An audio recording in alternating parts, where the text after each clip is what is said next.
That's not it.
Stream. Yo, what up, guys? I'm here. Damn. TechCrunch be fucking smoking crack out here. This is why I hate ads. Where's you, Black Origin? What I needed. Absolute bonkers.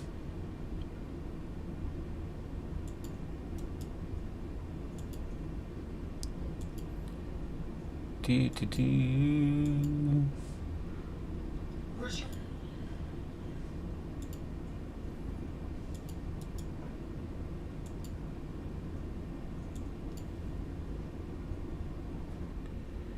No, no, no, no, no, go away.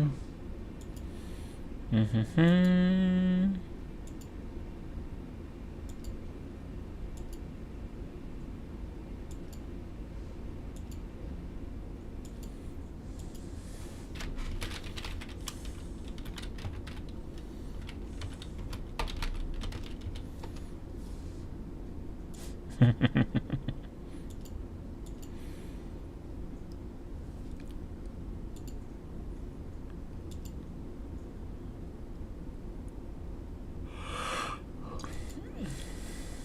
Man.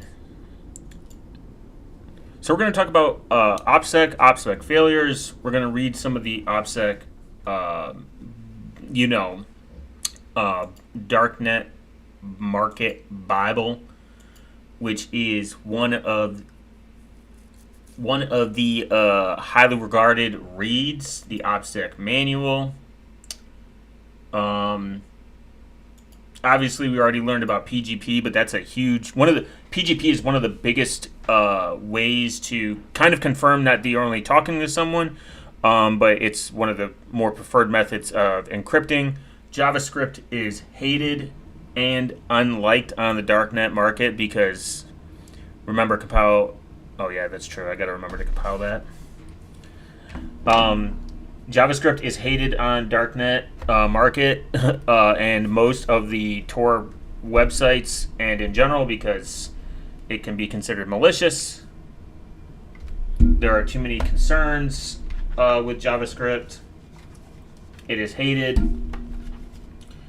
Maybe we'll go down that rabbit hole too, like what makes Java exploitable? What is the fear of JavaScript? I don't know if it's overblown.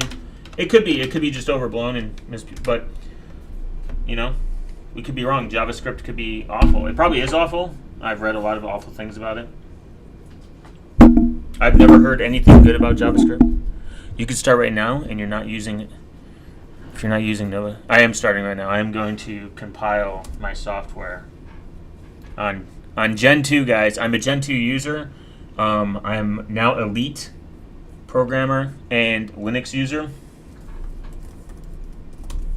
And most importantly, I clearly do not have sex with women because I'm too busy compiling. Women don't exist.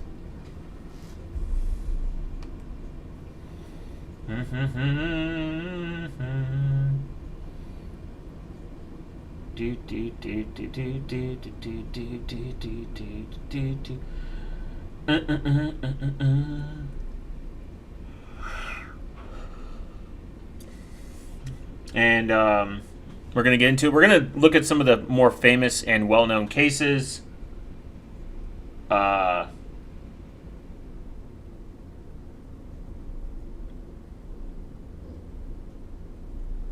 going to look at Ross Ulbricht.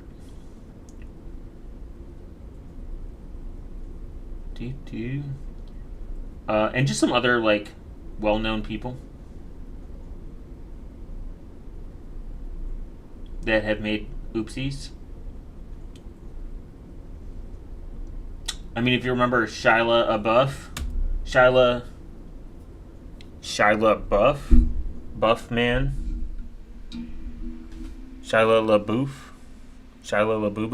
He got, like, him, John McAfee. I mean, they pretty much the easiest. You don't have to really. You could. I mean, we could still read about him, but they got essentially caught due to metadata, not scrubbing their metadata. That was kind of a big fucking oopsies. Like, imagine uploading a photo and then getting cooked by the federal agents.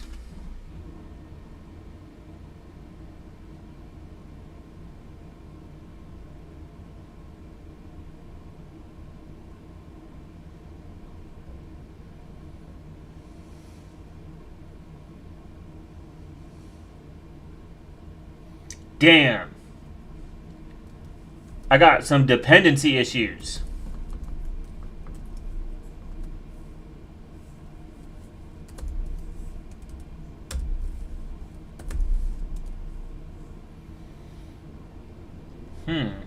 Something with packages are masked. I don't know.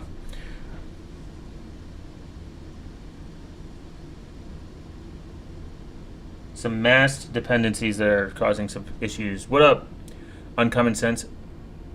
Sus. Thank you for joining.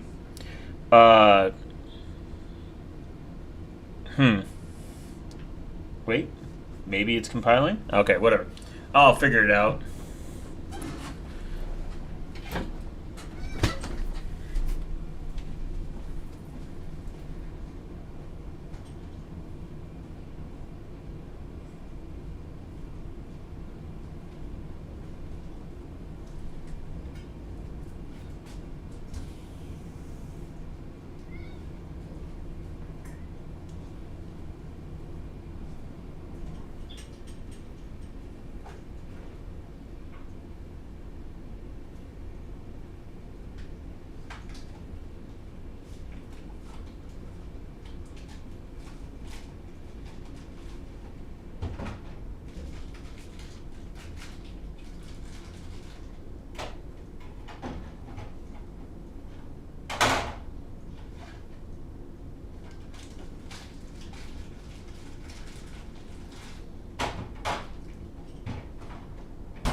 Sam is gone. Is this Sam's page? No. See you extremely early today. Later, Billy.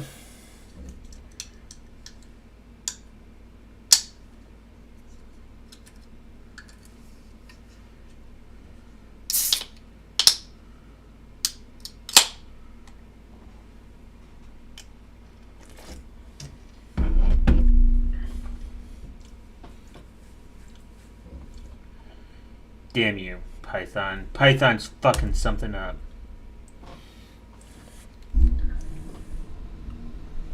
It's always fucking Python. Kind of off topic, what do you think about Temp OS? I think it's cool. It's not off topic. Terry Davis made the most secure schizophrenic operating system on the planet. Why worry about what can run as root when you can go to ring 0? And then he made Holy See. It's kind of based. Unfortunate, mental illness problem led him to eternal suffering, but truly an interesting character to learn about. So this is something called the opsec Bible. It's considered a pretty good read. Are you drinking Werner's? No. Yes, per YouTube's policy, I am drinking Werner's. Yeah, Werner's. Yeah, man.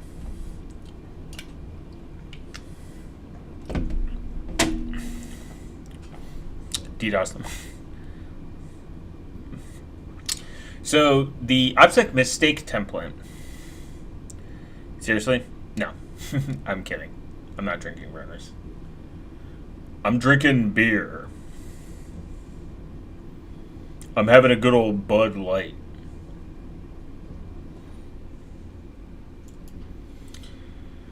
Whew. Damn, I thought you were from Michigan. No. The thing is,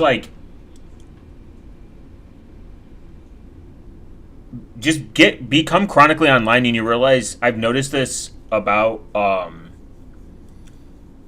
the internet now, which is kind of sad. There's no such thing as state-specific things anymore.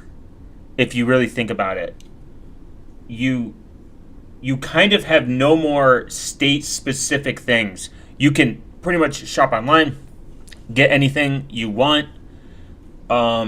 You're not really part of something anymore. This is kind of like an off tangent, but I just thought about it.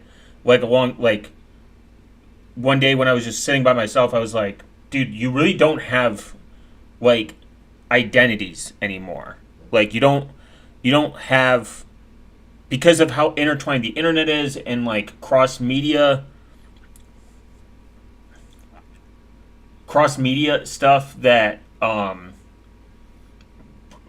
I would say would be maybe very your state. And I've been all over the United States. You really don't have an identity anymore. I don't know. Maybe it's just doomerism. Maybe it's just because I'm chronically online. But I watch sometimes just videos of states like this state only eats this, the Midwest, the East. Is it East Coast?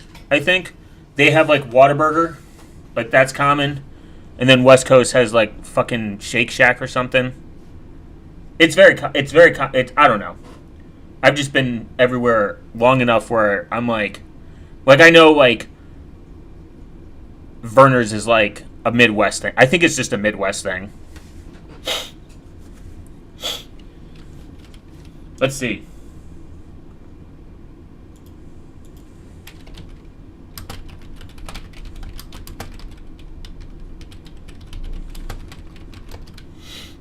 I've watched videos on just people that pronounce it.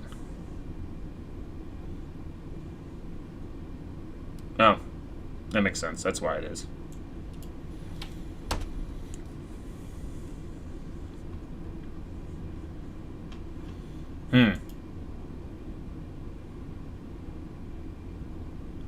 No, it's I had a midlife crisis one day, and I was like, wow, people just don't have their I watched videos of state. I used to watch videos of states.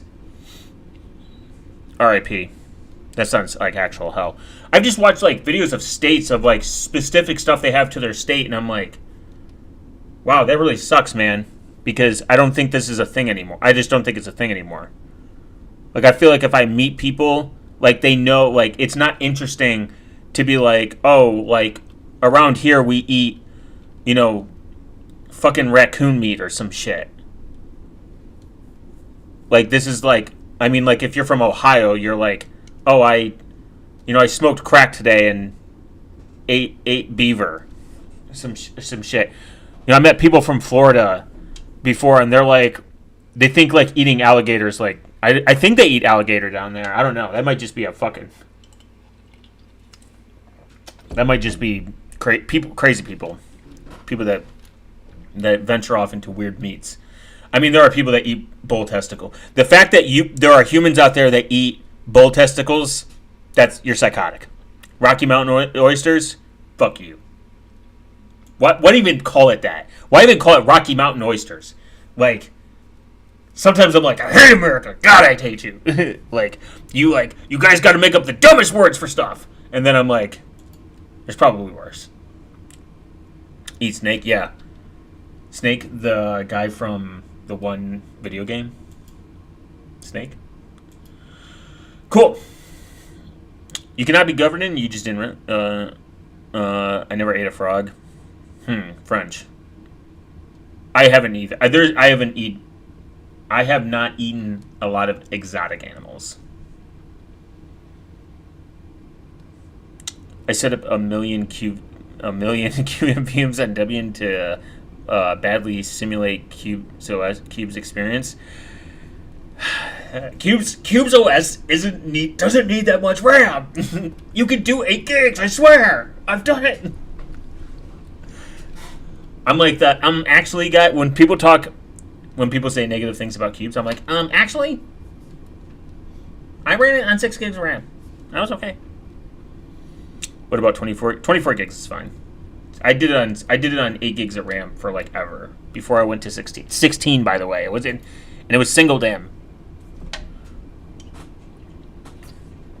All right, now that my autism is kicked off, okay. You cannot be governing. You just didn't realize it yet.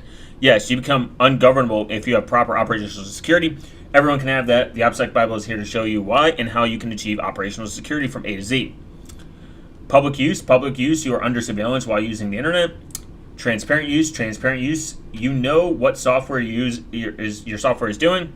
Private use, you know the software you're using isn't spying on you. Decentralized use, you're in control of the servers you use. Anonymous use, you're indistinguishable from other users. Sensitive use, you are able to deny any implication with your actions. Cited Braves is moving to Cube's OS. Based, finally! Is this true? Josh is a based person.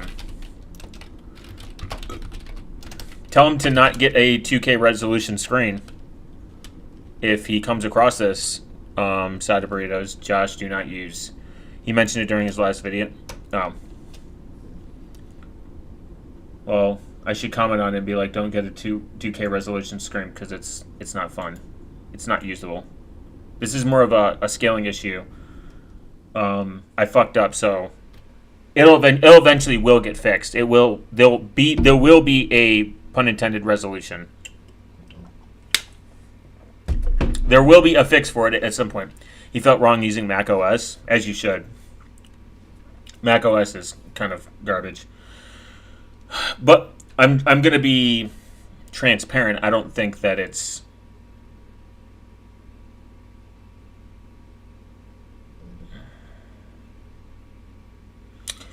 I think... Oh,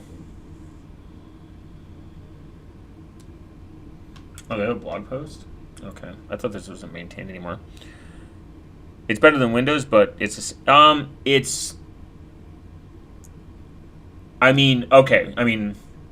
is my thing.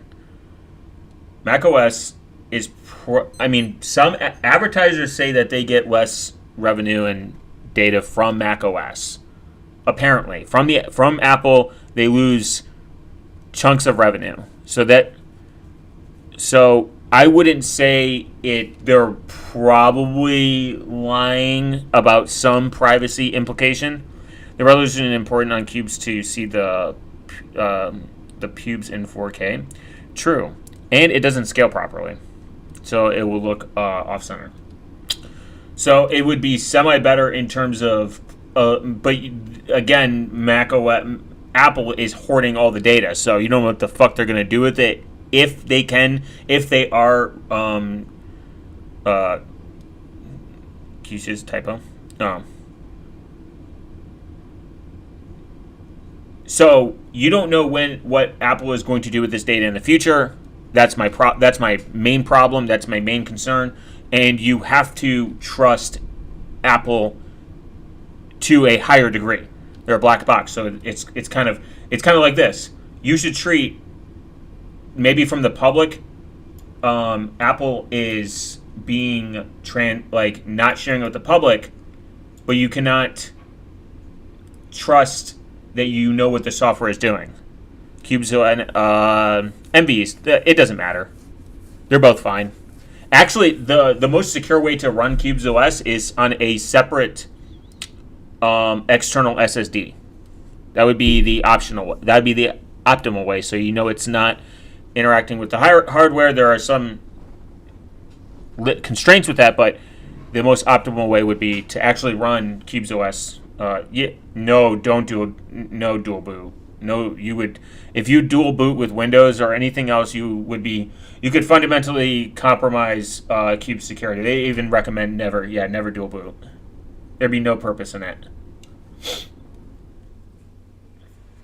CubeZOS takes the approach that your system take the hard drive out of this. You would be better off taking the hard drive out, doing it on an external hard drive. This is just a practice that is this would be the practice. Well, no, your hardware could get compromised, but this would be the practice of, as a Cubes user, I think it's fine. DOM0 doesn't connect to the internet, and it goes to great lengths to be like, if DOM0 gets compromised, you're fucked anyways. There's Winboat now. It seems like Linux magic. I haven't tested it out. I might test it out in the future and see what it does. There's not really any app that I use that I would need to run something that if it was Windows based. I don't use Adobe. I don't touch that shit. I don't touch a lot of proprietary software at all, really. Gmail is about it, because I have to have it for YouTube. I wish Google would just use Adobe. Yeah, Adobe's gay. Adobe. I wish, honestly, I don't know. I kind of wish that. I wish Google would let me use a different email. That's it. Okay. So what's the goal of opsec Bible? In short, we're here to tell you why it become ungovernable. Primary priority number 1, solving the lack of education. No FUD. No minimization fallacies. OPSEC advice applicable to 90% of the people out there. No defeat 99% of the risk. Priority number 3, simplify the OPSEC advice as much as possible, make it easy, achievable to understand, and possible. Dead Man Switch with the SimpleX Alter. That's our latest contribution. So they are still active, by the way. This is from mounting a remote drive over Tor. Why we not recommend CubeZOS yet. Interesting. Let's look at this. CubeZOS is an operating system aimed at providing security through compartmentalization. If you're looking carefully, you'll see a lot of similarities with their recommendations. What are we recommending Cubes exactly for? Don't get us wrong, we could easily recommend CubeZOS for 2/3 of our OPSEC recommendations, being that it's suitable for private use, lack of closed source software, and suitable for anonymous use of Tor, Unix, VM-based segmentation. Sadly, CubeZOS is not suitable for a host of long-term deniability tutorials because the live mode and RAM wipe feature, which actually a hard requirement, therefore we consider CubeZOS a suitable for private anonymous user at best. This is somewhat true. Sounds like a Filipino dish adobo. It does. The problem is actually with CubeZOS, in perspective. The problem with CubeZOS actually is its feature, even though it uses Unix, it's actually not possible to completely wipe it out. They even warned you that there could be some form of forensic analysis. Even the disposable VMs aren't really as good as Tails that runs from RAM and is completely amnesiac.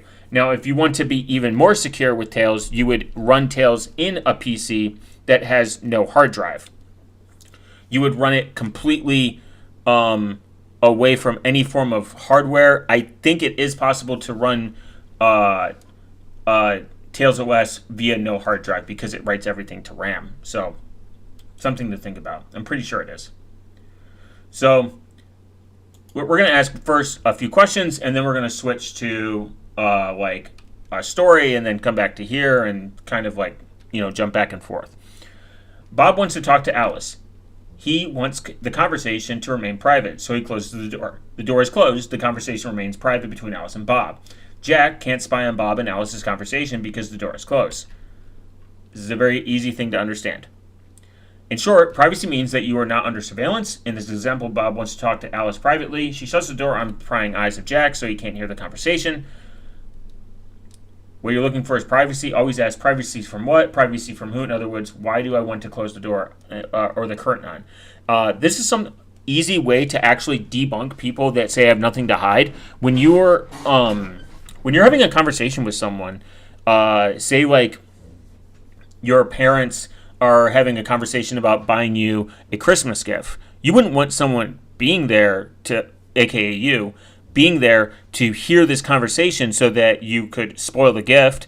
So what would they do? They would go into another room. They would shut the door. They would tell you to, stay away from the conversation. That's how you should treat privacy. It should be privacy should not only just be considered a right, it should be considered enforced into your vocabulary. When you want to have conversations that are public, you can make them public. You can choose to make them public. But if you don't have options to close that door or make it private, you essentially don't have privacy, and that could be considered a problem. How I kind of equate it to, and the easiest way I've always said it, when people tell me that, I have nothing to hide, I'm like, would you give me your email address and your social security? I even had someone said, like, I would give you my social security, what I would give over your email. I use Tails booting from a live ISO via QEMU, via KVM, no VM manager, no virtual disk, okay, it's just a Linux shell command. I thought you weren't supposed to run it in virtual machine because it can leave still trace, but I'm not entirely sure.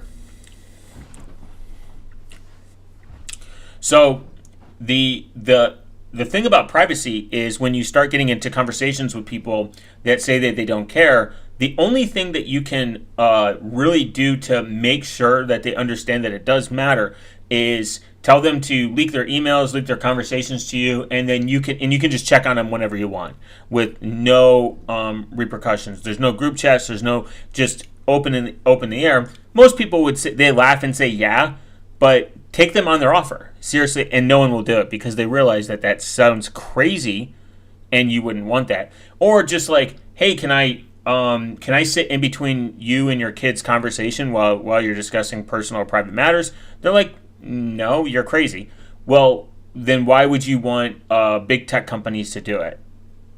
And it kind of like always happens to me, friends asking things, why hide so much? You don't have anything to hide? Like, yeah, maybe I don't have anything major to hide, but it don't mean I need to make it my life public. Not even just that. You can even do it in even more, not aggressive, but a more concrete tone. You're like, I do have things to hide.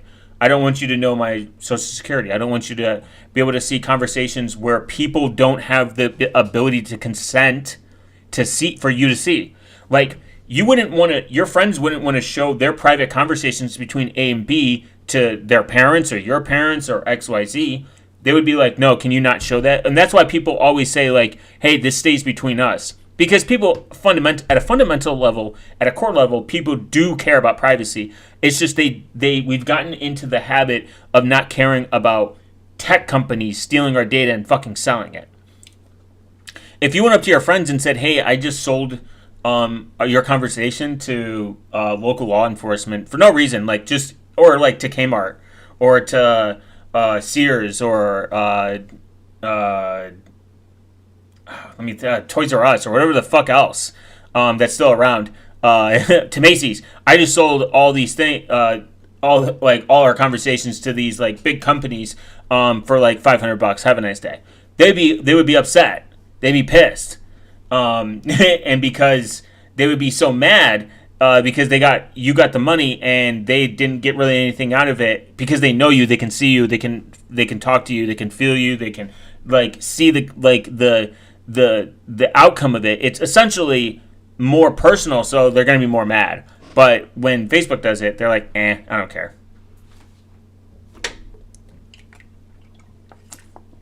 Like I said, and I will stand on this. I will stand on this hill, die on this hill. People only care about privacy when they have a life-changing event happen, when something happens to them so altering that they fundamentally will literally change their view on it.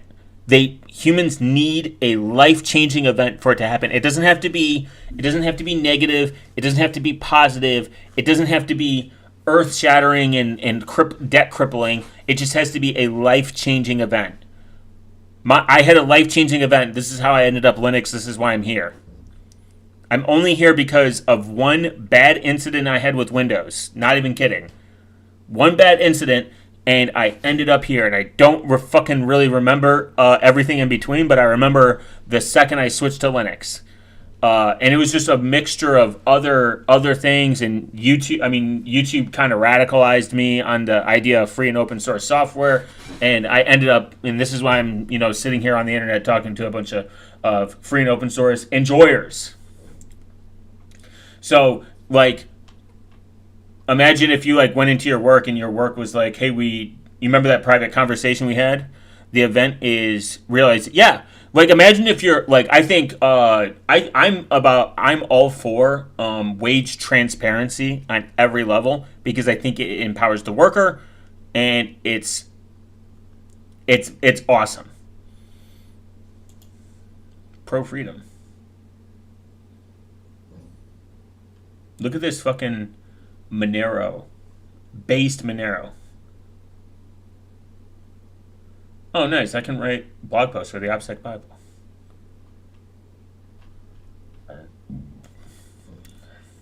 Run a node, guys. Run a Tor node, please. So, mine was a panopticon. This is what a panopticon looks like, guys, if you've never seen one. So, mine was just a simple disagreement with Windows that I had, and I ended up like switching to Linux. And it's kind of funny. I see people have to go through like way worse altercations in order to essentially to switch to a free and open source version. I could have ended up like with the other normies, which sounds like kind of bad to be honest. So, if Bob were to do something sketchy in his using his computer, the enemy of privacy is surveillance. Make no mistake, we discussed previously that governments need surveillance to fulfill their condition to be able to enforce their laws. Kind of true, honestly, very true. Like, to enforce laws, you have to do some sort of surveillance. The screen is black, or right? No, the screen shouldn't be black.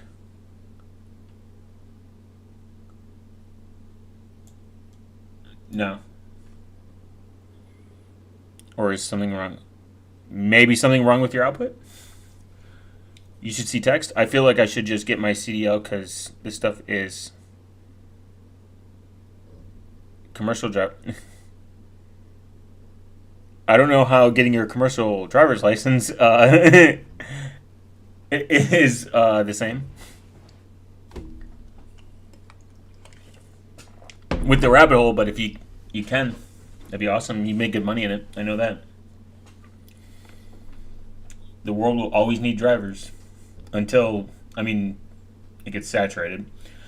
So, I kind of agree that, like, to enforce laws, you need some form of surveillance, not like full authoritarian surveillance, but like some form, because if the government can't see what you're doing, how can they enforce their laws? Like, how do you enforce laws without some form of eye? Yes, any computer can act on the government's behalf. Take, for example, Microsoft spying on everyone through their closed source software. Boo! Windows 10, or Apple spying on their users through Mac OS closed source software. The government is very open about it. See, FISA 702.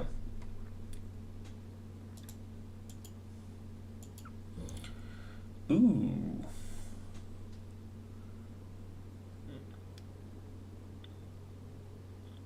What is Section 702? Section 702 is the key provision of the FISA Amendments Act in 2008 that permits the governments to conduct targeted surveillance of foreign persons located outside of the United States, with the compelled assistance of electronic communication service to acquire foreign intelligence information. The government uses information to collect under Section 702 to protect the United States and allies from hostile foreign adversaries, including terrorists, profilators, and spies, and to inform cybersecurity efforts. Never seen the OPSEC Bible? Well, you're about to. It's very based. Who can the IC target under Section 702? Non-U.S. persons located abroad who are expected to possess or receive communication and foreign intelligence information. Why does the IC need Section 702? Congress enacted Section 702 to address the collective gap that resulted in the evolution of technology in the years after FISA was passed in 1978. By the mid-2000s, many terrorists and other foreign adversaries were using email accounts serviced by the U.S. companies. Because this change in communication technology, the government had seek individual court orders based on finding a probable cause to obtain the communication of non-U.S. persons local abroad. The one you're on? This is just government doc. How is the program approved? Oh, wow. Will this tool prove to be valuable? Yes, extremely valuable. In Section 702, it's vital to keep nations safe.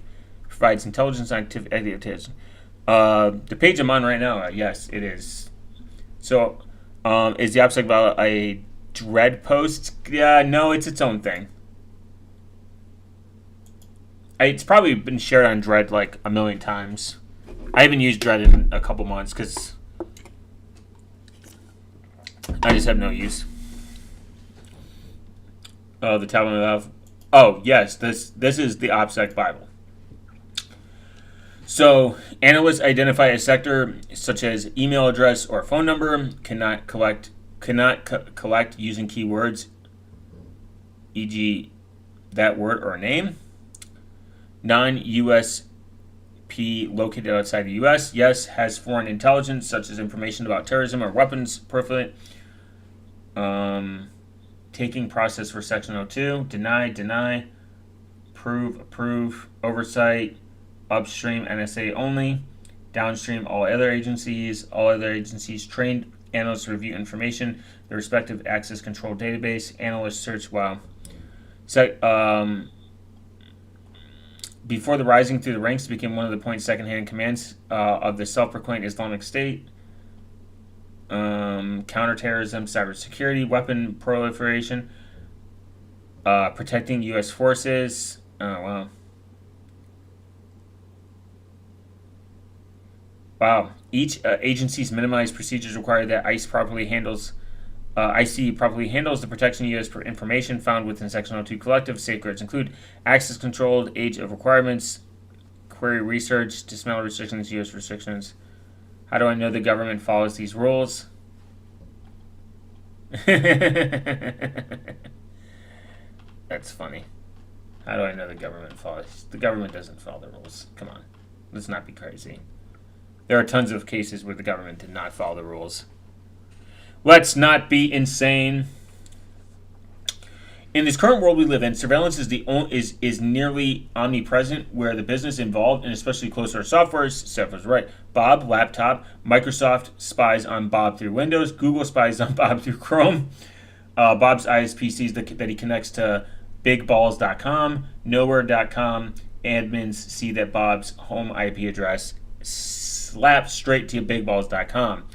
Here's an example where Bob represents 99% of the people, thus is being spied on. Microsoft because Bob uses Windows. Google because he uses Google and Google Chrome.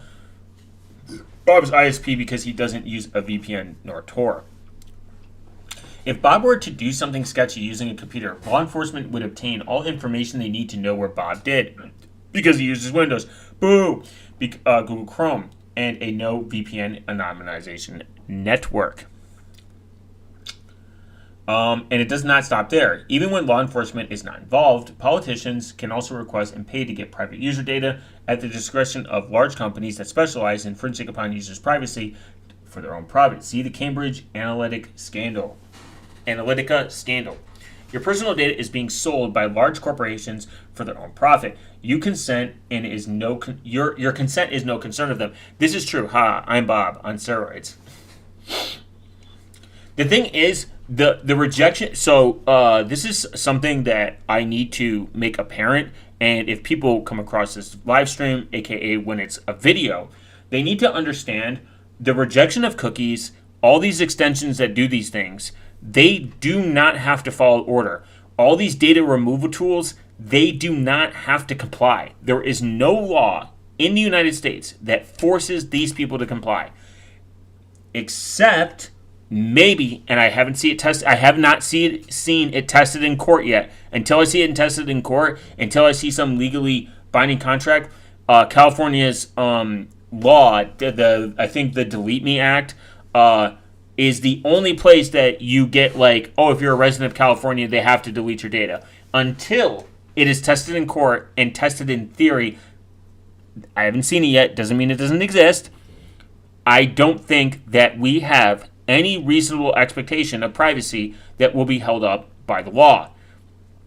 Do I think that there should be laws written to hold accountability? Sure. Does that mean that it will be effective? No. Because it's crazy. Bob is an tard. Yeah, kind of. I mean, some people, unfortunately, need to use Windows for their day job, as far as I know. Do I agree with it? No. But if you need to use Windows for your if you need to use Windows in order to exist through your job and your work and society, whatever, you try to use it privately. Fake every information that you can. That's my advice. Quit doing these Windows debloat tools.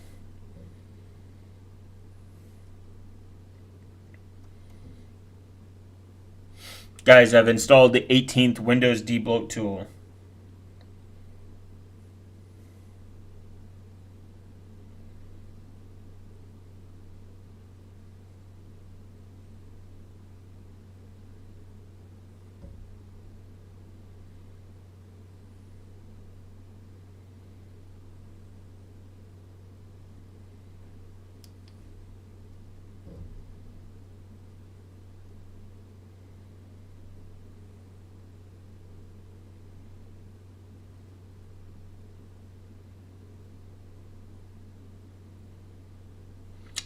And the thing is, God, people just leave their internet history everywhere.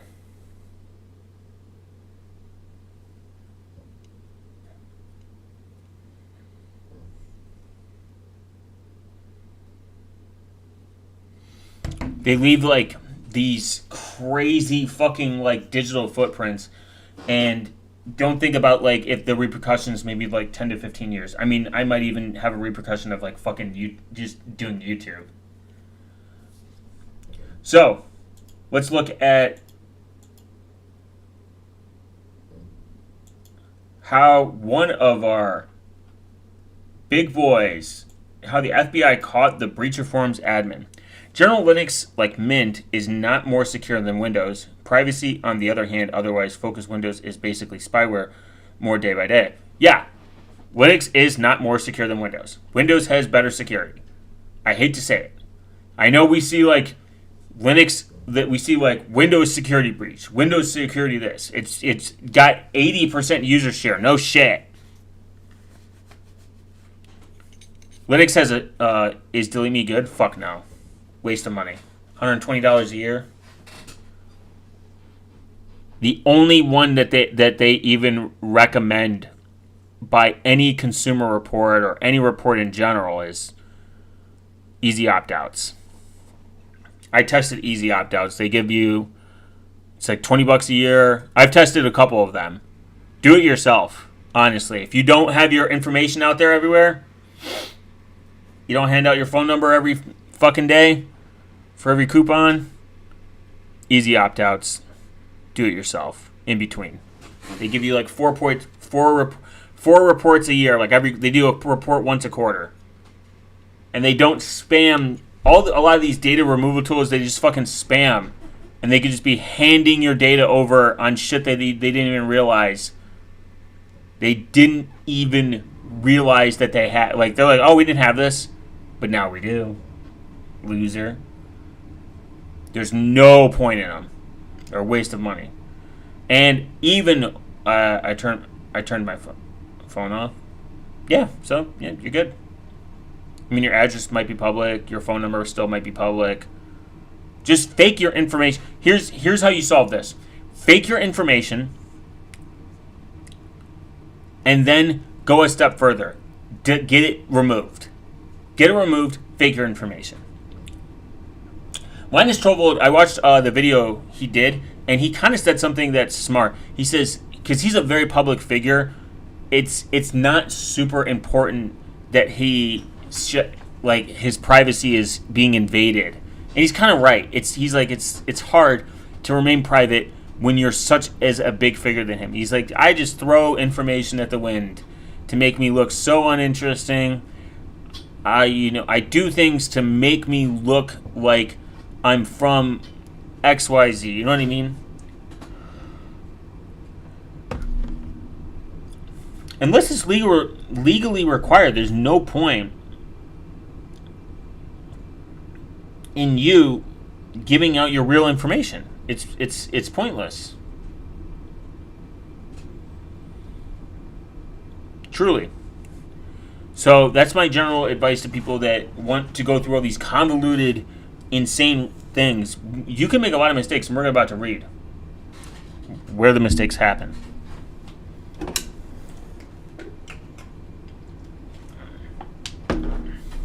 One of them. On Friday, the United States Justice Department announced that the now arrested alleged administrator of the infamous hacking group Breacher Forms facilitated sale and purchase of private information that belonged to millions of U.S. citizens and hundreds of U.S. and foreign companies, organizations, and government agencies.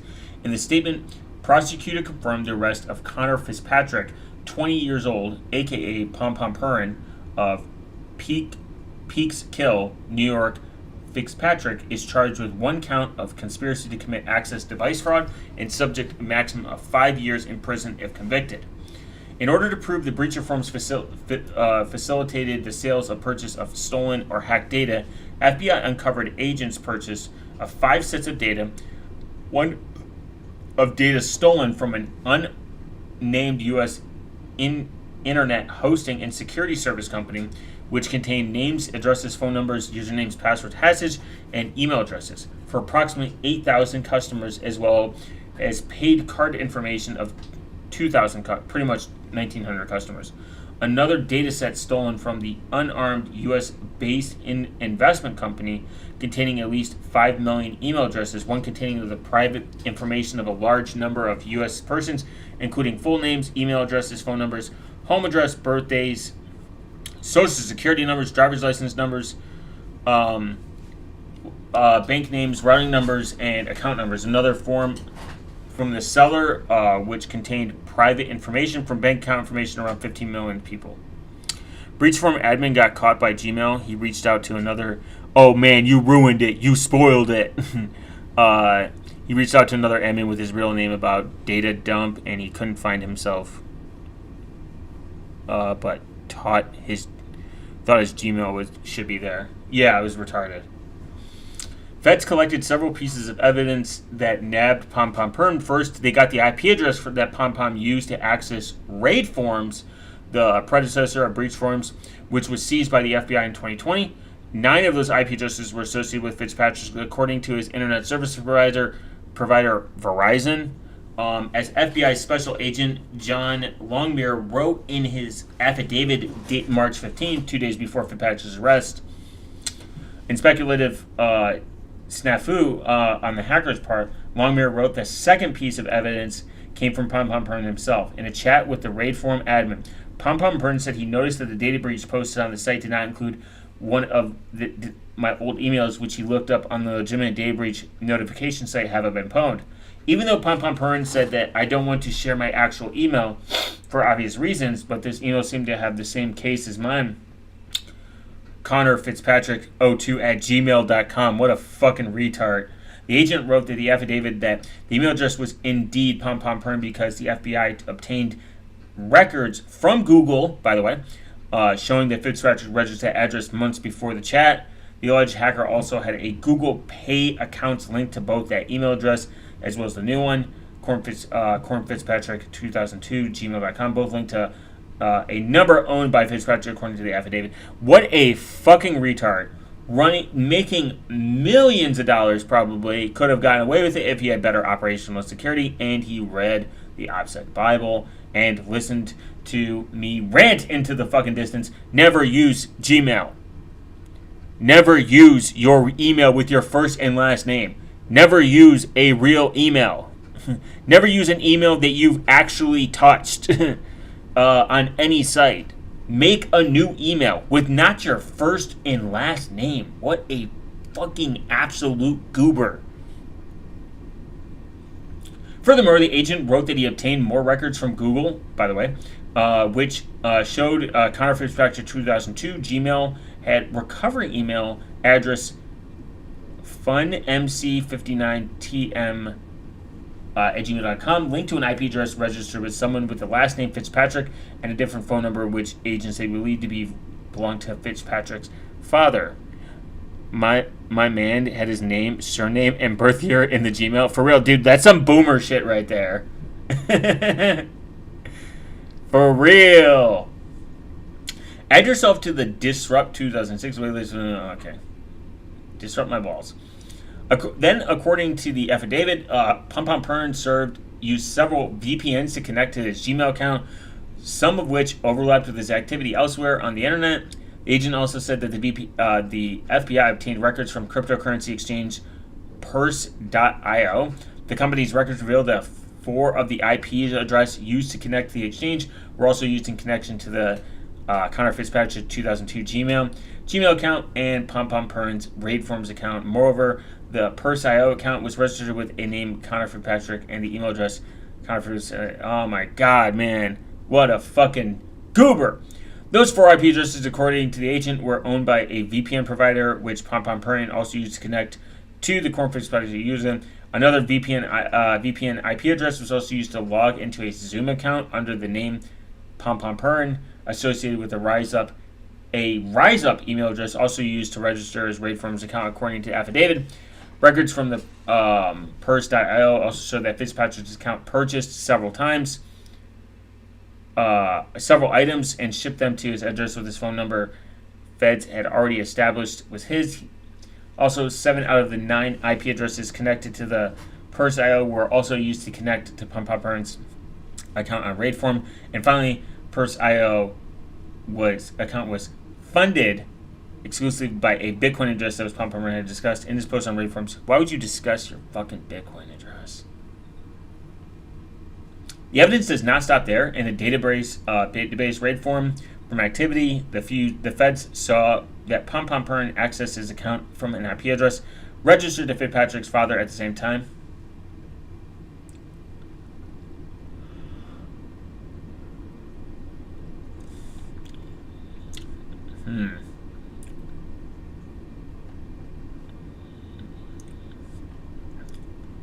The fuck? Oh. The same IP was used to access iCloud account associated with Fitzpatrick's. Longmire wrote in the affidavit. Moreover, Longmire noted that the account was handle was Pom Pom Pern on raid forms and breach forms were likely owned by the same person. As Pom Pom Pern wrote in a post on breach forms, if you use raid forms, you most likely remember me. I was one of the more active users on there, and the new Pom Pom Pern account on breach forms alluded the past activity by the Pom Pom Pern account on raid forms. Wow, lots of Pom Pom Pern and Pom Pom retards. Ironically, Fitzpatrick may have thought that this day would come when he launched breach forms. In an interview with Dark Knight website, the interview asked him, "Don't you think that there's a reason the FBI took down raid forms? Why would you want to bring it back up, knowing that you may face the same fate or whatever it may be?" Pomper responded, "It doesn't really bother me. If I get arrested one day, it wouldn't surprise me. But I said I have a trusted person who will have full access to everything needed to relaunch without me." Yeah, look how that fucking worked out. Why would you fucking relaunch something when the FBI is actively looking at you? The Justice Department said in Friday's statement that it also had conducted a disruption on the operation that caused breach forms to go offline.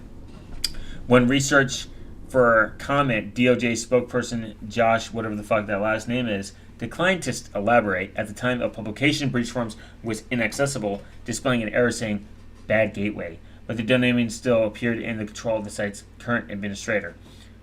Following the Justice Department's announcement of Fitzpatrick's arrest, the person who took over from him, known as Bathmont, announced they would shut down the forum. Probably a Fed. On Friday, the affidavit was circulated online. Bathmont wrote a message on Telegram channel saying, "The most important thing right now of our community is to be aware that the FBI has now confirmed to have access to the breach database, and at this point, an entire document will clearly have shown that what I've said for the entirety of my time on breach, and that you shouldn't trust anyone to handle your own OPSEC. I never made this assumption as an admin, and no one else should have either." That's why Baphomet added, "Simply pulling everyone back into the same community without any thought of how we would properly move forward safely is basically a death trap."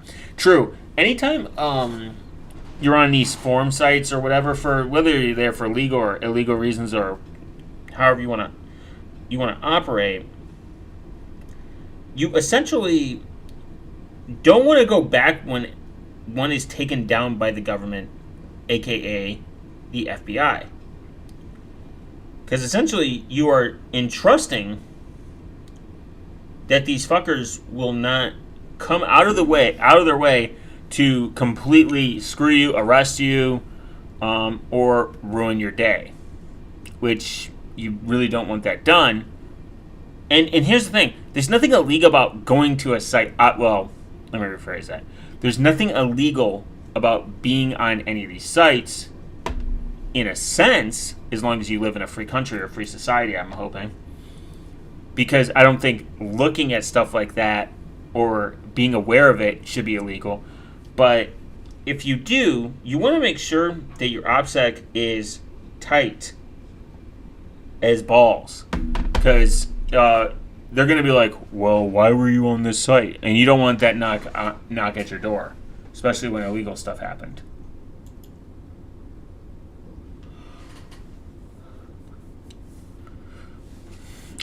And when a data breach, not if, but when it does happen, you need to make sure that you are taking the proper precautions that nothing leaks back to you.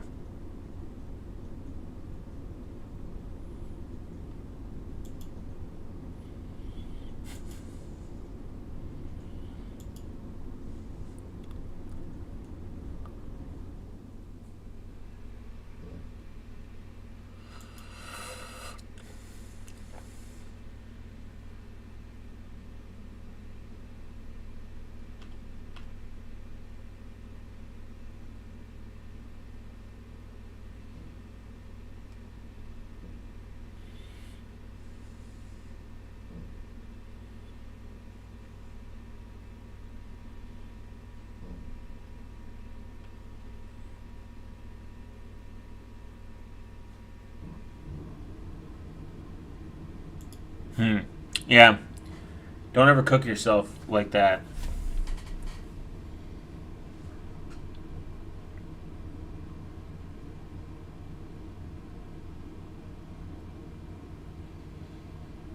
Not even just. What about Feet Finder forums? That you can be on that. That's okay. Feds are probably on there too.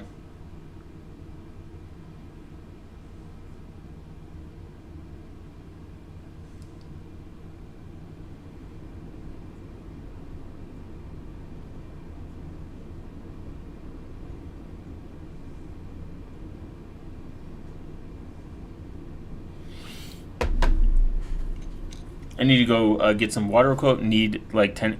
You don't even need 10 aliases. Just get a fucking do Gorilla Mail. Do like obviously Gorilla Mail is gonna fucking and use PGP. PGP, Gorilla Mail, fake information. It's that simple. Do fake person generator. You don't have to be real on the internet. It's the fucking internet. You can tell yourself. You can tell your friends that your name is Balls for all they care. Hey guys, it's Balls posting. Balls hasn't posted in 45 days. What happened to Balls?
Okay.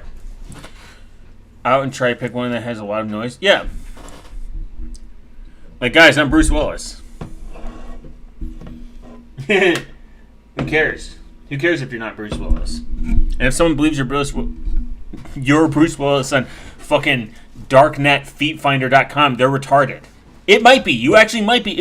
Bruce Willis might be on fucking darknetfeetfinder.com, and it'd be awesome. Wish we could do this stuff in private, like a class.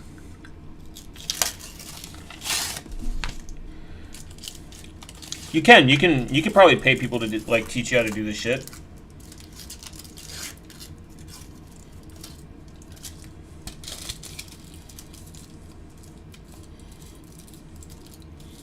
I know Over the Wire does shit talking about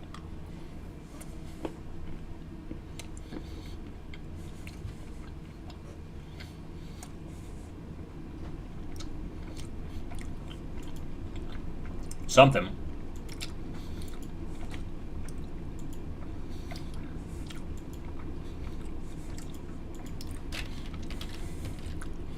This is actually how I make my living.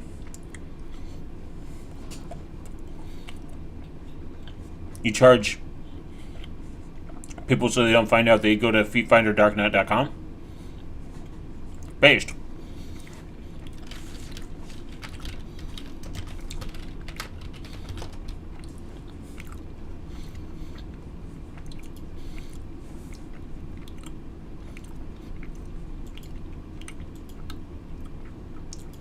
We'll consent. It's whatever.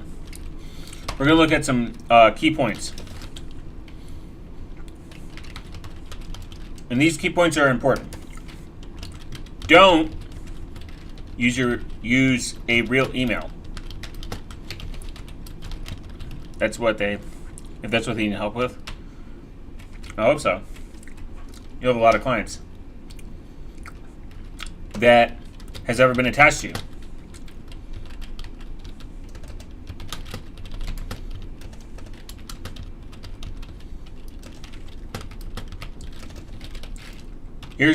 Here's a pro tip about that.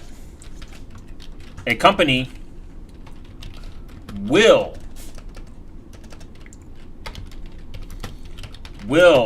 not fall on the sword for you.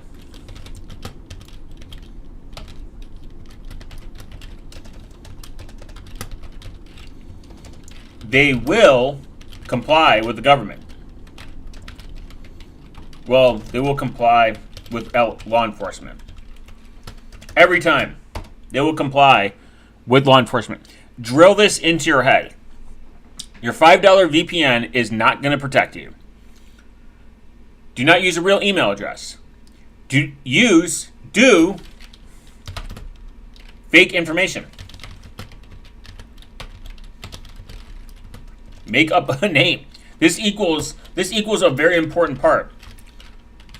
Now, there are some cases where you want to use real information. This sounds crazy, but we'll get to that in a minute.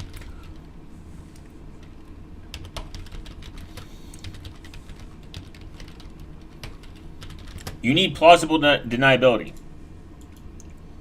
every single time. There are cases where if you're buying drugs on the internet or stuff like that, use your real information. Just don't have any information that you bought it. Not that I would ever give that advice, YouTube, if you're listening.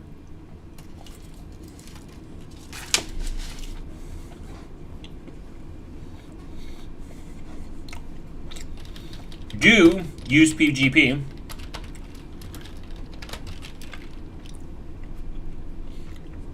I'm called Harry. Of course I'm called Harry Dixon. Even with its flaws.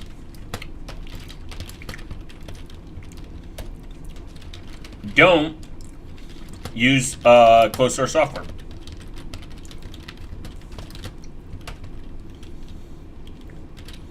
Also, don't listen to what I'm saying even. I have JavaScript enabled. Don't use fucking Java. I mean, try to...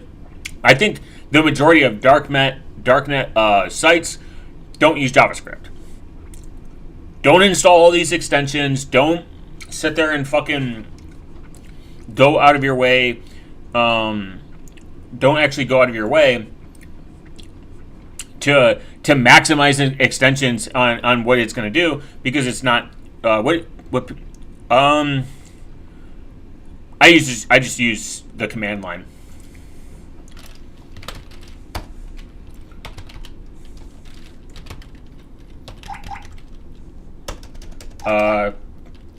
GNU PGP, pretty much when I'm on Tails.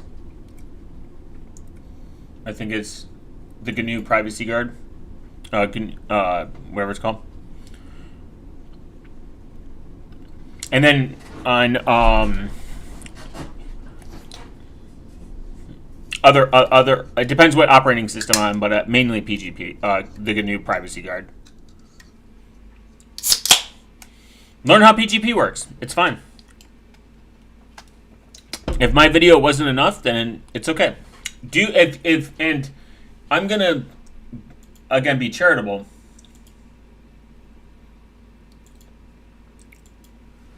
We're gonna go to another do. Do use a VPN when Tor is not available that has a good track record.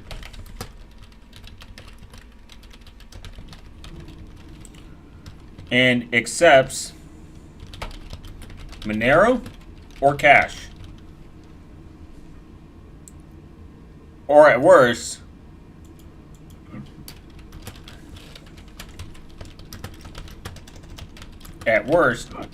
a prepaid debit card.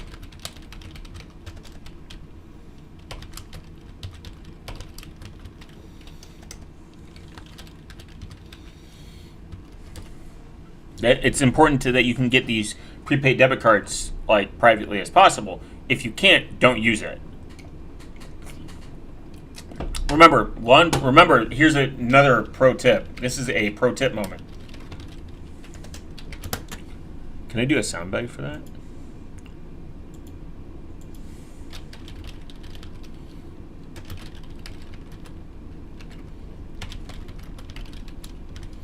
Do they make that? Is this real?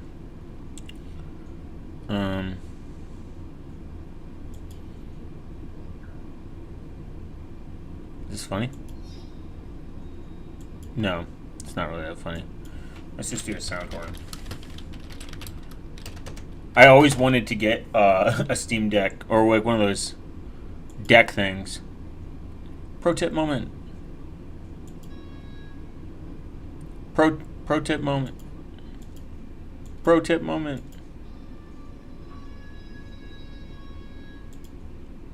Okay, I'm done. Pro tip moment. Oh man, what was I talking about? Fuck. Tell them about the massacre at Pine Gap. I'm not entirely sure about that.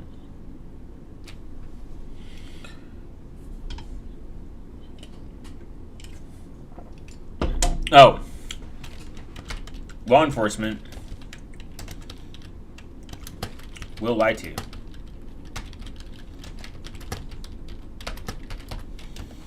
Law enforcement will lie to you. And they just have to. They pretty much. They can fail.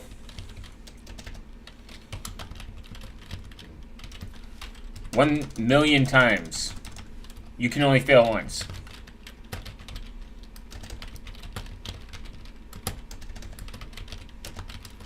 Remember that. If you get anything out of this, I'll put it even in JavaScript brackets, squirrely brackets, to edge it home. Five Eyes. Oh. The five... I'm not entirely sure about the Five Eyes. I've heard conflicting views. I actually have to go and read deeper about it. Law is complicated. It's not the most straightforward. I don't think that it's always like put the cash on the table.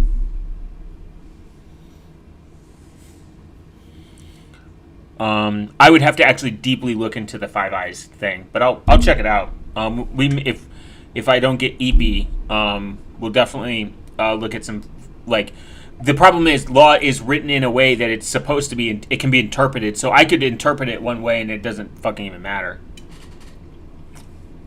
That's why I'm sketched out about sessions. I don't like sessions. They're re-implicating perfect forward secrecy. Finally. And the thing is, if the company does a really good job at making it like, oh, we have no fucking information to give you, then I could care less. If they're like, hey, we have nothing. Have a nice day. Pin Gap, yeah, Pin Gap is in Australia. I'll check. Yeah, we can look at that. That sounds cool. You have to remember that countries are not going to, again, fall on the sword for you. You can add that to companies are not going to fall on the sword for you. You commit a crime, you do something illegal, and the U.S. is like, hey, remember that one time we helped you? How would you like to help us again? We scratch your balls, I scratch your balls. So, something to think about. Countries will always comply with each other. Unless you're Fedward Snowden. So, that's something to keep in mind. Something more to keep in mind is what are you hiding? What are you hiding from? What are you doing? What is important to you? What do you want public? What do you don't want public? Simple. So we're going to go back to now that I got some notes so we can keep track. Yo, get. This is the Panopticon. Myth or reality? The Panopticon was originally a prison building design, which was designed by the social theorist Jeremy Bethman in the 18th century, where the core concept revolved around making all prisoners to be observed by a single cop, without the inmates being able to know whether or not they are being watched. Something to think about. The idea that every inmate sees, since they don't know whether they're being watched, they would have to assume that they were under a constant surveillance, forcing all of them to behave their best, even if the cop is not looking in their direction. Now, you can probably get where I'm trying to get with this. This is the narrative that the government is trying to push, that everyone's actions are under constant surveillance, that everyone must behave their best at all time if you don't want to end up in jail. And how convenient it must be for the governments that they have the vast majority of the population giving away their privacy in the name of the convenience of by using closed source software on their phones, on their computers, on their laptops, on their routers, etc. If privacy doesn't matter, I hope you won't mind me installing a camera in your bedroom, filming you 24/7, right? People, this is closed source software, you forgot to remove it from your computer. That's how you feel? Well, the thing is, you can somewhat make people understand why privacy matters. Again, people, I wish I could summarize it better than anything this. People are compliant in their nature.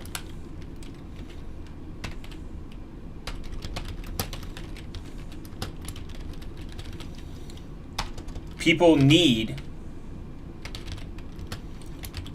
a life-altering event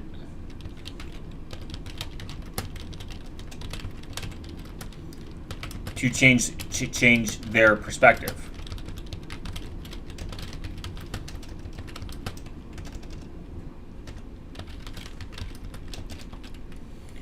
This is why you're all here. I mean, you're all here for a reason. You didn't wake up and be like, "Oh, I'm being spied on by the goddamn government and my balls are sticking." No. You're here because you had a life-altering event. That's why you installed Linux. That's why you went down the privacy rabbit hole. That's why you're on YouTube still for some insane reason. And that's why you're looking for answers. Because, you know, we all do what I would consider, I would call a social contract. We all do things to make ourselves compliant with society, even if we do or we don't have to. We all do things. We all have bad habits. And privacy means a basic human right of autonomy. Yeah, true. And most importantly, we do these things in order to be accepted in society and not feel isolated. Isolation is the number one, power tool that a lot of anti-privacy people try to essentially push or perspective. Well, I don't care. I have nothing to hide. Well, what would you do without social media? How do you not know things? I get my news and my stuff from social media. This is what social media is designed to do. It is make you secluded into a box where you are only experiencing one idea. You are only being fed one algorithm, and you're only being exposed to one ideology. This is a problem because you don't touch grass enough and interact with different people and interact with different ideas. It's nice to have the like-minded people on the same subject. There's having like-minded people on the same subject, and then there's people that, and I agree that that's good, but I also think it's bad to be in a giant circle jerk because it allows you to never be able to be challenged on your ideas. I was in a Linux circle jerk for a long time because Linux in my brain for the longest time was more secure than Windows, and I've been re-educated. This is what I do like about the privacy community is they will correct you on shit, and they have disagreements, and they have, free and open source software has a philosophical disagreement on how licensing should be done. People are like, GPL2 is the best, Apache is the best, MIT is the best, FreeBSD is the best, OpenBSD is the, all these different they have internal arguments about licensing. That's really what it is. And it's not us against proprietary software, us against Windows, us against Microsoft. It's really us against the user's choice. Not having user's choice is the problem in computing today. I don't care that Windows exists. Proprietary business are allowed to wake up and do whatever the fuck they want. If they want to make proprietary software, that's their choice. I don't have to use it. And this is where a lot of, I'm a huge free and open source advocate. I really, truly, at a core level, think that free and open source is the way to go. But again, people should have choice. Just like secure Linux operating systems, people should have choice. Even though sudo is riddled with a lot of problems, even though that Linux is riddled with a lot of issues on the security side, people should have choice. This is why I don't like Firefox, because Firefox, for whatever reason, it was talked about all about choice, but they defaulted to Google as the search engine because they were getting paid. To me, that's egregious. That's anti-free and open source software and choice. I think I should be able to choose whatever search engine I want. But Firefox, at the end of the day, is allowed to operate as a business however they want, and I can reject them and not use them. I don't think that people have that choice. When they grow up, when they wake up, they use Windows, they use Mac, they get sucked into this ecosystem, and because they get sucked into this ecosystem, they feel like they have no choice. I mean, why do laptop vendors and desktop vendors have pre-installed Windows? Like, what's the purpose? Why am I forced to use Windows in school, especially when my tax dollars pay for that school? I think we should have a choice in our software. Brave Search is the best. It's better. It's better now. It used to be really bad, really bad, but it's way better now. CRX, I love CRX, but there's a reason I don't use it too much often anymore. I do have a self-served one that sometimes I'll go and use, but that is like my perspective. Linux users should be not fighting the free and open source part, and it's still a good point. We should be starting to fight the choice of the user. I think I should be able to buy a laptop, and I should be able to install what I want on it. It shouldn't come pre-installed. People used to install their own operating system and do so much more than... Windows isn't that hard to fucking install. It's not that complicated. They should, if somebody wants to fucking buy it and install it, and then people could be like, "Oh my god, what if they don't? What if they don't have it? The internet? Just sell it on a flash drive separately. Sell it on a flash drive of a model, and then update it, just like Linux. Let me buy a disc again or some dumb shit. You know what I mean? Just let me install it myself. And they just have these companies like Best Buys and like places be like, all right, we'll install it for you, $5 or something or whatever. That's the problem. Users don't have choice, so they're forced to use Windows, even if it's not good. But it kind of is. There's not too many Linux laptop manufacturers right now. There's more popping up, but there are not too many that are on the market. And you have to search for it and guess if it's a good. Video game controller punches and kicks in between the word super effective. Video game controller punches and kicks. I did not know that. Thank you, Code. I appreciate it. I appreciate the donation. You didn't have to, but I enjoy it. Thank you. I appreciate it. Yeah, even thinking about that, like video game controllers that are fucking proprietary. Like, why don't we have fucking video game controllers that are just cross-platform and just work everywhere? That don't cost like $60 to $100 for whatever fucking reason. It's insane. I've been saying this for a long time. Why isn't there an open source printer? Why isn't there an open source controller and mouse? No, thank you. I appreciate it. So, but that's the thing is, we don't have a lot of choice unless we go and search for it ourselves, and that is my problem with the market today. I think it's important to have free and open source options. I don't think that companies are required to do it because that would be insane. You're then forcing a company how they should operate.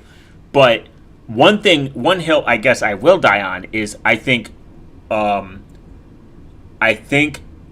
anti-right to repair and companies that purposely make stuff that require a proprietary tool or something to fix it can get fucked. I think and making it anti-competitive is like a monopoly, or you need this special tool, something like shit like that gets under my skin, because you are then at the end of the day fucking the consumer. And there's truly, not even in a political sense, there's really no true free market anymore. Tesla, I think, yeah. I don't think there's under an actual free market, a lot of these companies would fucking get crushed. Crumble. Boeing wouldn't even be a company anymore. They would die. They would die within days of their debacle and their bullshit that they've done. That's just the perfect example. It fucking planes falling out of the air. And people mysteriously dying that we're talking about quality control. Oopsies. Shit like that. It's just fucking ludicrous. So, Yeah, and Tesla's a good example. Adobe. How the hell are you going to charge me a subscription to use editing software? Like, fuck you. Like, literally, fuck you. But this is why I tell people, donate to free and open source software. If you find something that you love, genuinely get more value out of, just give them $1. $1 if you can. Anything. Just something. Make sure that it's known that that means a lot to them. That might push them another month. I mean, we lost Divo truly a fucking L in the free and open source software community. That we lost him. Just my viewpoint. But I digress. Canonical and Fedora do a lot. I think with certified Lenovo hardware, it is a very good thing. On another video, we go over OpenPuff? I have no idea what OpenPuff is, but it sounds interesting, yeah. And true, yeah, Canonical, they're a commercial Linux, like they want to make money, they want to be a company. Yeah, 100%, yeah. Have you guys ever seen this video? This is truly the funniest shit on the internet. Oh, God. You need to look at this for a second. This was my favorite video on the internet.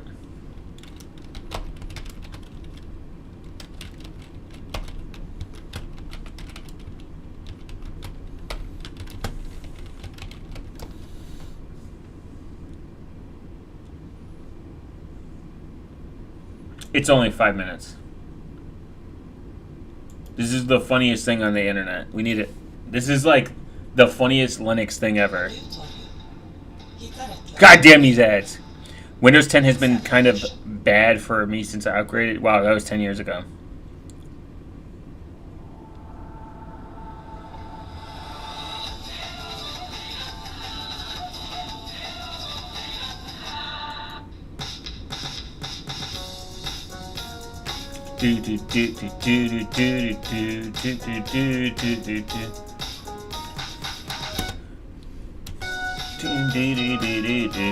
Okay, I gotta skip, otherwise I'll get a fucking copyright strike.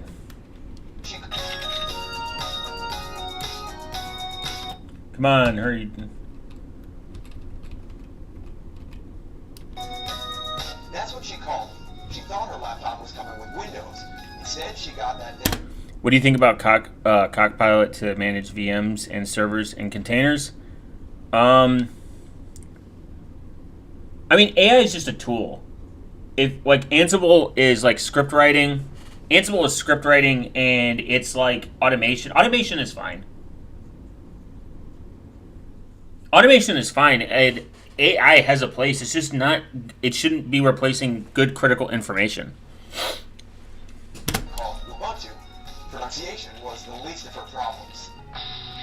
Have you guys ever heard of Ubuntu? My first experience with Linux, guys. This is actually what converted me. This is how it should be. Operating systems, no AI. Cockpit is like a... Oh. I didn't know that. I was thinking Copilot, and you were just making fun of it and calling it Cockpit, which... That just says my brain rot has warped me. I've never heard of it. I don't know if I should be looking this up on the internet.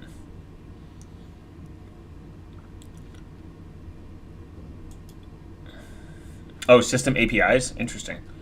Interesting. Cockpit is a web-based graphical interface for servers intended for everyone, especially those who are new to Linux, familiar with Linux, and expert admins. Oh. I'll have to look at this later. That actually kind of cool. Well, I hadn't either until I saw this news report. Apparently, it's a Linux-based operating system that Base. Ubuntu, very often, or maybe not at all, is a type of operating system for your computer similar to Windows. This is seriously the best internet video on the planet. But it is not Windows, and what works on Windows doesn't always work on Ubuntu. Well, odds are you don't use the word Ubuntu very often. Ubuntu? This is when Ethan Klein was kind of based and funny. Please. With this new Dell laptop. But let's be clear, Dell based? it's not. I'm on my computer. Whoa, what is this? It's not Windows. Ah! Ubuntu might look a lot like Windows. Bro, she looks like she straight up is hacked. Like, someone had to film this too. They had to film this person doing this. God, I got an email earlier too about a copyright strike for our Linus Tech Tip videos, and they just removed it. They're like, this looks like it's copyrighted, guys. I'm probably gonna get one here. I'm trying to stay within the guidelines of free use, so please, H3H3, this is Linux related. Don't sue me. Windows, but it sure doesn't act like it. That's because her Verizon Internet CD won't load on Ubuntu. Setup exe cannot be opened. No application. So wow, based exe. Holy fuck, man. She's trying to get. She doesn't have the internet. Ubuntu! Look at that. Entire internet is located on this CD-ROM. I'm not one to judge a book by its cover, but that is a stupid vacant face. I mean, there is not much behind there. I can tell just by looking at her. She's out to lunch. She went out to lunch and she never came home. There, that is. She clearly did everything, guys. They tried to get on Yo, the internet Firefox. and that did not work. I wonder what happened to this girl. Like, if she got so embarrassed, she just never left her house again, stayed off the internet. Try again. She tried click to exhaust pumps. Yeah, Compatible. And Ubuntu comes with OpenOffice and not. Based open office, guys. Look at that. 2.3 fucking open office. As you should be. What's open office on now?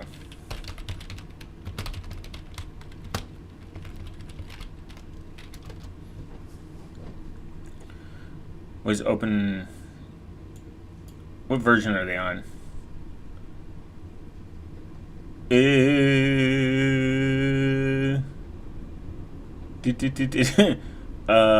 Are you a software developer with C++ skills? They're on version 4.1, guys. Let's think about that. That was version 2. That's crazy. She has a 5 head? True. Copyright 2002 to 2007 Sun Microsystems. Look at that, dude. We've only gone... They're on version 2.3. We're on version 4.1. I want you to think about how that shows how slow fucking open source development is. Before we've only gone up 2 fucking versions practically. 2.4.1. Less than 2 versions. That's crazy. In 10 years.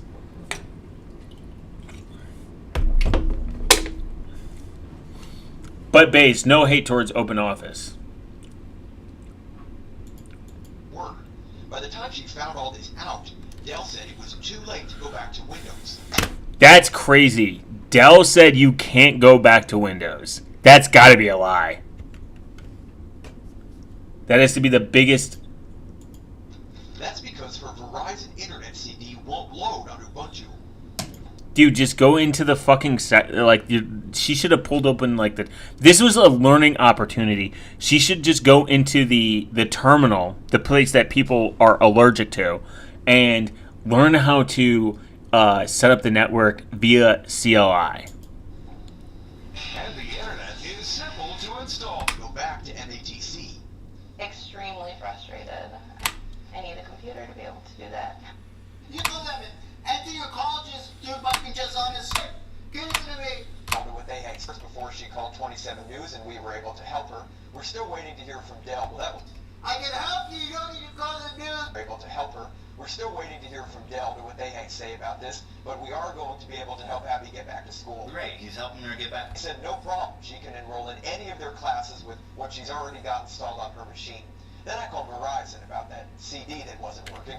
They said the CD might not work, but they will still be able to get a tech support.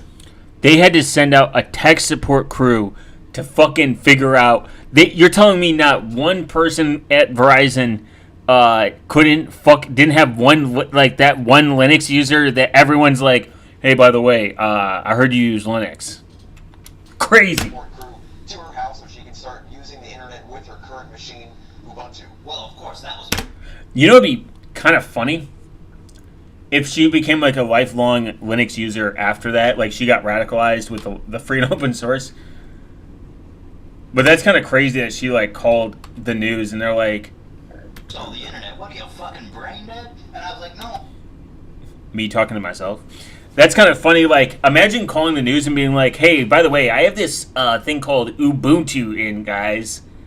Can we? And I can't install the internet. I'm kind of PO. Can you make a news?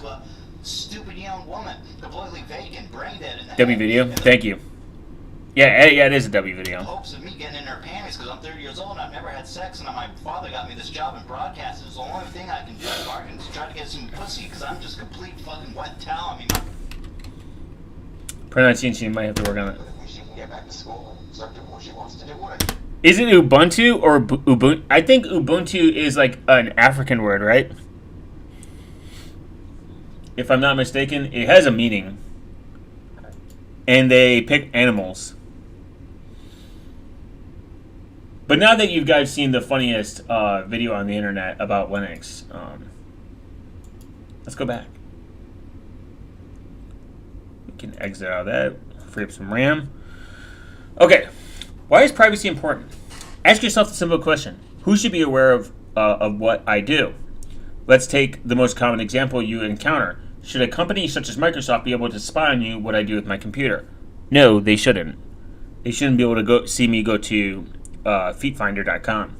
How many people we're talking about exactly? How big is Microsoft Corporation? How many of them can see what you do with your computer? They're just going to see you using Windows, Microsoft employees. That's true. You don't know what the company people are going to do with your information. Privacy laxism is real and it's a part of the problem. I agree. TDR. Step 1, install a FOSS host OS, Graphene OS /Linux. True. Step 2, only install FOSS apps, Tor browser, Molvad browser, Thunderbird, etc. Introduction. If you skip the steps, your privacy is laxist. Man up and tell your audience to do step 1 before they can do step 2. Meshtastic. Meshtastic is cool. It's just stop being lazy. True. Meshtastic is cool. It's just got some issues that I'm not a fan of. I think the Reculum network is much more base, but I will give this. Meshtastic is a good license-free option that you have out there. But I believe that LoRa is proprietary or licensed owned by a company. I think it is, if I'm not mistaken.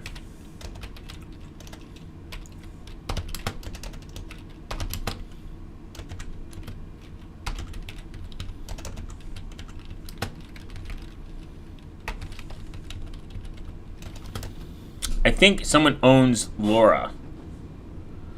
Yes, LoRa is a proprietary wireless communication technology developed by Semtech. It uses specific modulation techniques for long-range, low-power. Yeah, I knew it was. If you have a 200-mile node. No, I think LoRa is great. I think Meshtastic's cool, but I like the Reculum network for 2 reasons. It enforces encryption, and it's an ad hoc network, meaning you can put it on literally anything. Guys, LoRa is proprietary, no longer going to use. And the Reculum network doesn't rely just only on LoRa, it can rely on other things. It relies technically on the Nomad network. LoRa is just a small part of it and can be used. Again, because it is an ad hoc network that allows you to create and mix networks together, thus making it self-healing, etc., etc. And this is kind of why ManNet radios are much more better and based than Meshtastic in a lot of ways. It's kind of like what Meshtastic could do. Roop Unleashed. I don't know what that is. Any recommendations for Mac? Yeah, throw Mac out. Just kidding. I would install something like Little Snitch or Portainer. Not Portainer. Portmaster. Portmaster or Little Snitch, whatever works. That allows you to see what connections you're like connecting to, and then kill those connections. I would get an email from iCloud, and then after that, I have a PC. I'm just traveling most of the year. My bad. No, you're straight. Yeah. So if you're gonna use a Mac, Little Snitch or Portmaster to lock down stuff that you don't use, just get a long range Yagi antenna. True. Mac has pretty good hypervisor software, right? I'm not entirely sure. I've never owned a Mac or used it. I used Hackintosh ones where I used an outdated version of Mac OS on a virtual machine. That was kind of funky, but beyond that, no, I've never really touched Mac. But I would say besides that and a VPN, Obscura VPN is apparently good. They use Malvad exit nodes, and it can be made combined with Monero. And then I would, if you're going to, just put everything local. Just get Little Snitch, though, to make sure you kill connections that might be privacy invasive. And then Obscura as a VPN. I think you can combine it together with Little Snitch. I mean, that's the only thing you can do. You got to remember that Mac is a black box. And I think Little Snitch cost, because you need an Apple developer license.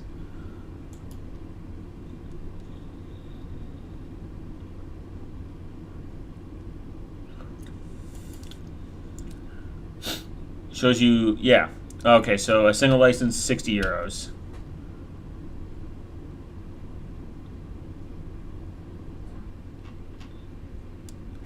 I've heard good things about it. It monitors and shows where your Mac connects on the internet. You decide what you want to allow or deny. What do you mean Mac is a black?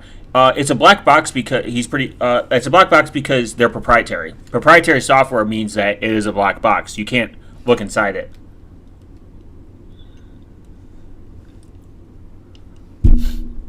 And because you can't look inside it, you are trusting Apple at the end of the day. I'm not saying you have to be a developer. I'm not saying you have to know how to read code. But no one can audit it. The difference is open source. Other people, maybe you can, and you can learn to audit it. The difference is with Mac, Mac OS, Apple products in general, you can't learn to to read it. It's a black box through and through. Apple is pretty anti-open source for whatever reason. Yeah. Which their argument is, in my opinion, outdated and arbitrary. There are tons of open source companies that are worth billions, if not more, that develop on open source software. Canonical is one of them. They have some proprietary blobs, but they're relative. I mean, Fedora. Fedora exists. Red Hat is the Fedora's enterprise software where they make their money. I mean, Fedora's huge. They make billions of dollars too. IBM. I think Red Hat was so popular. I think IBM bought Red Hat. No, IBM bought Rocky Linux or Alma Linux. Which is the one that had CentOS? Or they bought Red Hat. They bought one of them because they were so popular.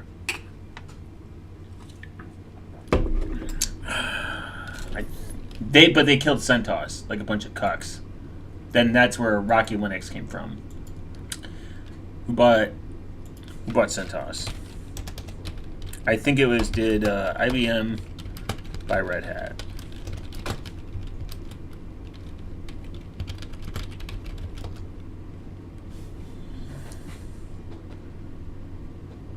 Yeah, they bought Red Hat for $34 billion.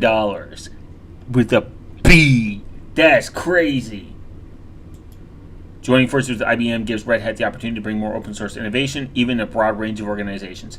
That's crazy. I'm just saying you can make money with open source.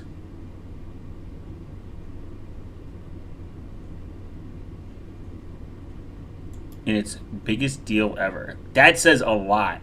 They bought fucking Red Hat. I have a Red Hat software somewhere, like a disk somewhere that I use. I would like to install one day. It's like, I forget which version of. There's a weird. I'll buy like Linux CDs in ISOs in CD format all the time if I see it. If it's available, I'll see it. I'll buy it.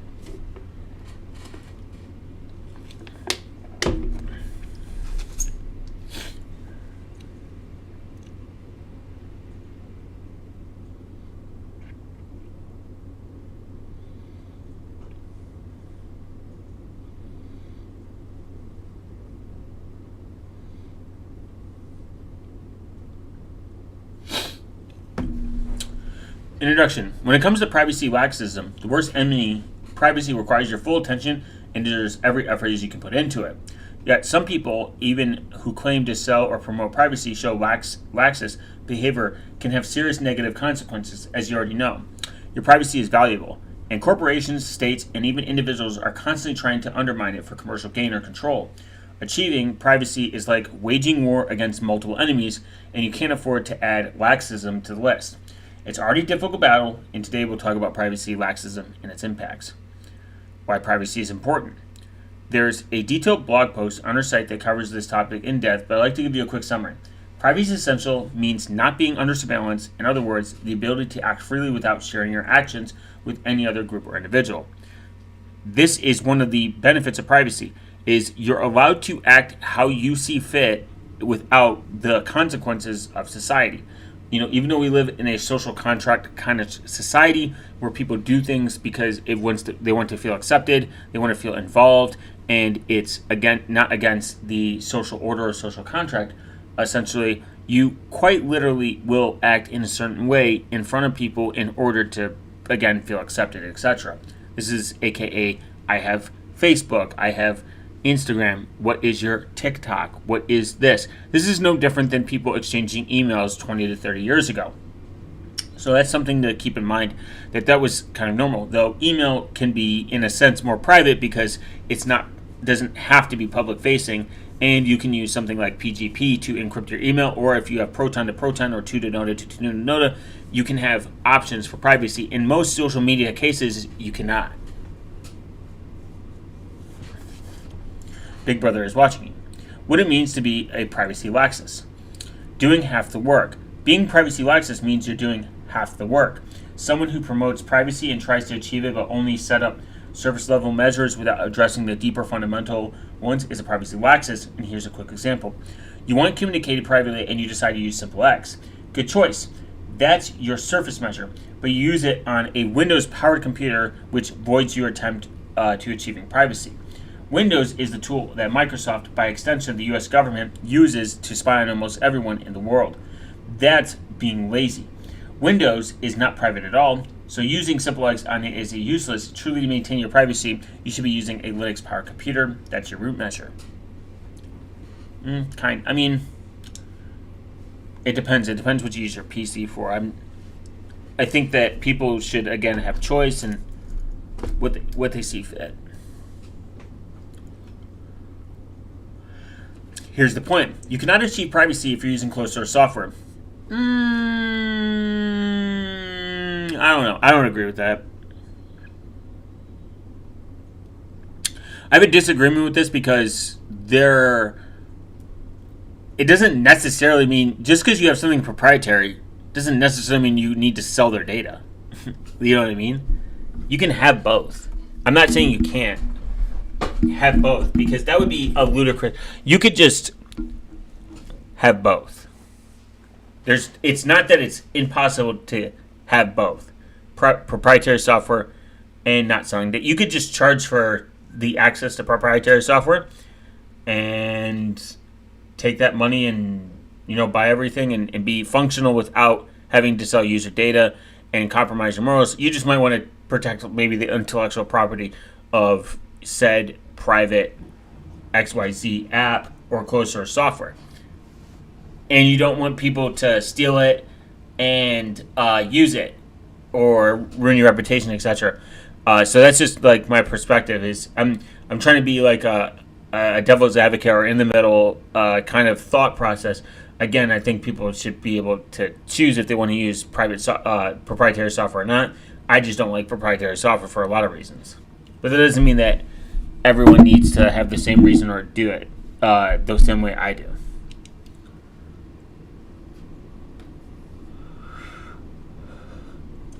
Trusting corporations. Some people rely on corporations when choosing software because some corporations have a strong public regulations, like Microsoft, which is largely used in professional environments. Apple is known for its innovative image, and Google, or the cool kid on the block, many believe that they can trust these companies when it comes to their privacy. No, you can't.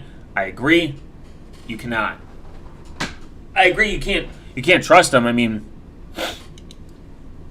they just have bad track. It's not because they're proprietary. It's because they have a bad track record and a public track record of not being good or private.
Wow.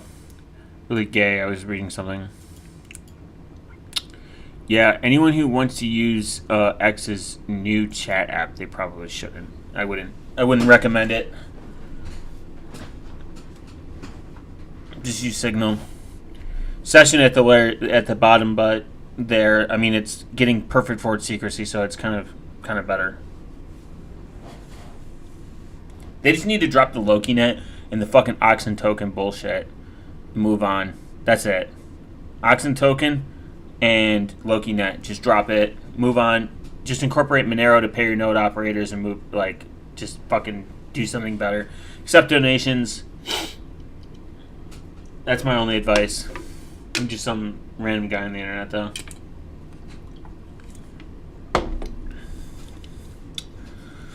You can't collecting cellular data.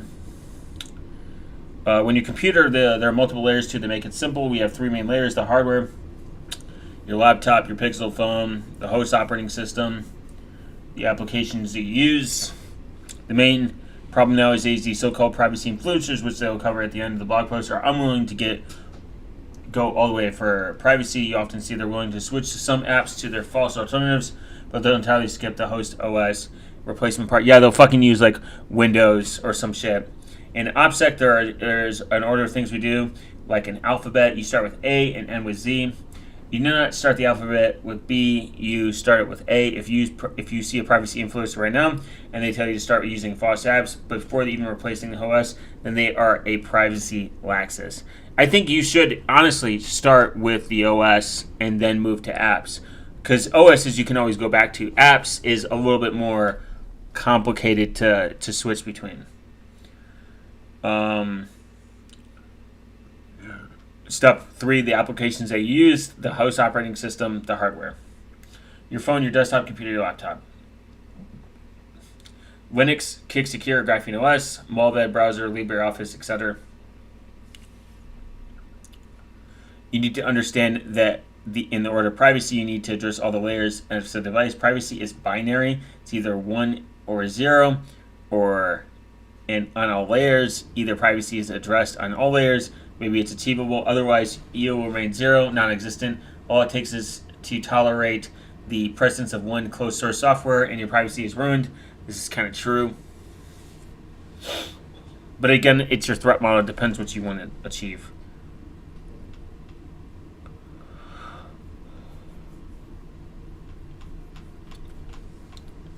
I would say, like, in hindsight, the best option is to your best option is to use maybe like Linux in a virtual machine on a realistic level, and then once you achieve a good virtual machine experience, you go to hardware, and then when you go from hardware, you just get away from Windows or Mac OS if you think that it's not aligning with your threat model or your privacy or security goals of 2026. I want to see more people push to better options like free and open source software, and I want more people to choose better free and open source hardware. Just make overall better data sanitization, even if it's just starting with a password manager. But I would say that, yeah, starting with the operating system is probably the best. It's probably the easiest, because then it allows you to think critically, fix things that break, and solve problems.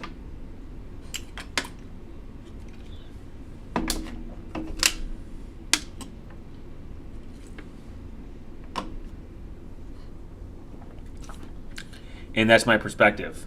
Now we're going to bookmark right here. And tomorrow we will finish. We'll do like a part 2 or something, because this is going to be a lot of reading. We still got the opsec manual, how major hackers get caught, and we will continue this tomorrow, probably around the same time. I'll do an update later. I appreciate everyone stopping by and watching.